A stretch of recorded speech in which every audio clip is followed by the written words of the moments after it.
बेबिका धुर्वे, जो कि हमेशा से ही अपने बोल्ड बयानों के लिए जानी जाती हैं। पहले उन्होंने मनीषा रानी पर कुछ अजीबोगरीब बयान दिए, फिर फुकरा इंसान पे, ट्रिगर्ड इंसान पे, उनके फैन बेसिस पे, एंड अब उन्होंने एल्विश यादव पर, उनके दोस्तों पर और उनके फैंडम पर बहुत ही एक बड़ा बयान दिया है। दोस्तों, चलिए बात करते हैं। स्वागत है आप सभी का बॉलीवुड स्पाई में। मैं हूं अदिति शर्मा।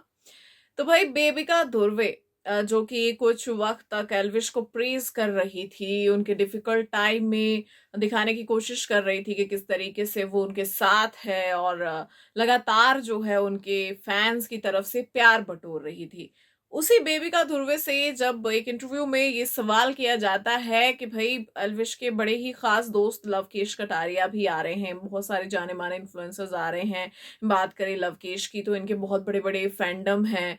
तो यहाँ पर जो है बेबिका ने इंस्टेंट एक रिएक्शन दिया कि इनके जो फैंडम है वो बहुत ही ज्यादा टॉक्सिक हैं। साथ ही साथ ये लोग भी बहुत ज्यादा टॉक्सिक हैं। और आपने देखा ही होगा कि चाहे कोई शो हो चाहे शो के बाहर, मैं टॉक्सिक लोगों के साथ रहना बिल्कुल पसंद नहीं करती। मैं टॉक्सिक लोगों से दूर रहती हूँ। और मेरा जो सर्कल है वो उस सर्कल में बहुत ही प्रोफेशनल और डिग्निफाइड लोग रहते हैं। मतलब यहाँ पे आप देखिए कि बहुत सारे तरीकों से उन्होंने निशाने साधे हैं एल्विश और उनके दोस्तों की तरफ और उनके फैंस की तरफ भी।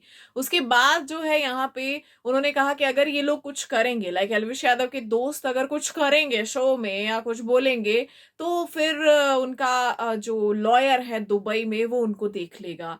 यहाँ पे बहुत बड़ा स्टेटमेंट है ये। भाई, वो कौन सा बाहर से टारगेट लेकर जाएंगे कि भाई बेबिका को ही जाकर जो है उधर जाके टारगेट करना है या कुछ कर देना है, या क्या प्लानिंग प्लॉटिंग वो बाहर से कुछ ऐसी करके जाएंगे, क्योंकि ये समझ पाना बहुत मुश्किल है कि लॉयर वाली बात कहाँ से आई। एंड शायद उन्होंने फैंडम्स के लिए भी ये कहा है कि अगर ट्रोलिंग वोलिंग ये सारी चीजें होती है तो लीगल एक्शन लिया जाएगा। एंड साथ ही साथ उन्होंने एक और चीज इसमें ऐड ऑन करते हुए कहा कि बात करूं मैं एल्विश की, तो एल्विश ने तो ऐसी ऐसी हरकतें कर रखी है कि उसको तो दुबई ने ही बैन कर रखा है। उसका दुबई आना बैन है, वो दुबई में आ ही नहीं सकता।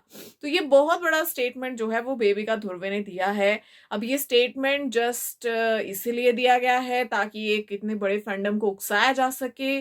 क्या इसका सिर पैर है एक्चुअली हम नहीं जानते हैं। और क्या एल्विश यादव इस पर रिप्लाई करेंगे? लगता नहीं है। आप सभी का क्या कुछ है कहना कमेंट्स में बताइएगा जरूर। मिलते हैं नेक्स्ट वीडियो में।